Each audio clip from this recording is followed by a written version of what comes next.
ትንሽ ቆይቶ ኩራሳኑ መጣ።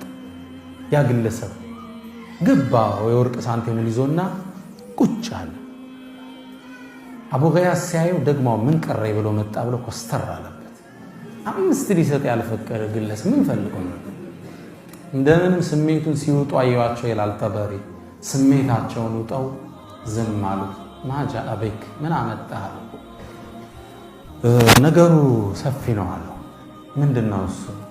አባቴ ሲሞት 3000 ወርቅ ሳንቲ ተወልይ። ከዛም 1/3 1000 ድርሃሙን ምድር ላይ ላለ የመጨረሻ ችግረኛ ሰው ሰደቃ ስጥልኝ አለኝ። መካ ውስጥ ፈለኩ ላይታች አላገኘው። የመጨረሻ ዳህ ያገኘው አንተን ነው። ታዲያ ይሄ ወርቅ ሳንቲ ለአንተ ነው የሚገባህ ብሎ እግራቸው ላይ ጣለው ይላል ጠበሪ። ቅድም የተገረምነውን ያህል አሁንም በደስታ ተገረምናል። እውነትም አልመሰለም። የወርቅ ሳንቲ ሙሉ ለሙሉ አላናገርንም፣ ወጡ ሄደ። ደንግጫለሁ፣ ተከተልኩት። ላገኘው አልቻልኩም። አቡ ገያስ ተከትሎኝ ወጣ። ፈለግነው፣ ሰውየው የለም። ከዛ ምንም አልሰራም ብዬ ተሰናብቻቸው ልስል እጄን ያዘኝና ቁም አለኝ። አንተ ወጣት ሆይ ይሄን ልብሴን ታየዋለህ?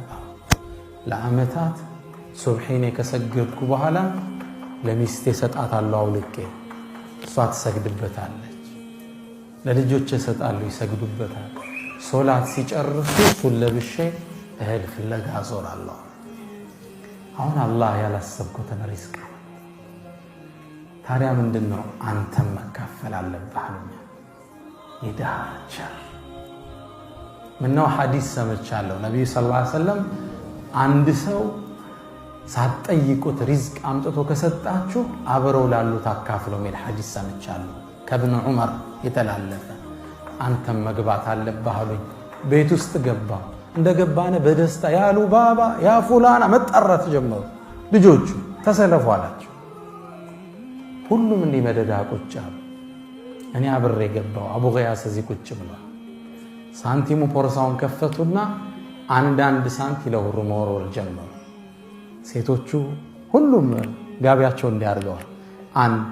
አንድ ሴቶቹ 8 ጠበሪ ስንት ናቸው? 9ኛ። አቡ ገያስ ስንት መጣ? 10። ለ10ሩም አንዳንድ ሳንቲ እየወረወሩ አዳረሱን ይላል። መጨረሻ ፖርሳውን ሲጨርሱ እያንዳንዳችን እጅ ስንት ገባል? 100 ድርሃም ገባል። 10 ናቸው።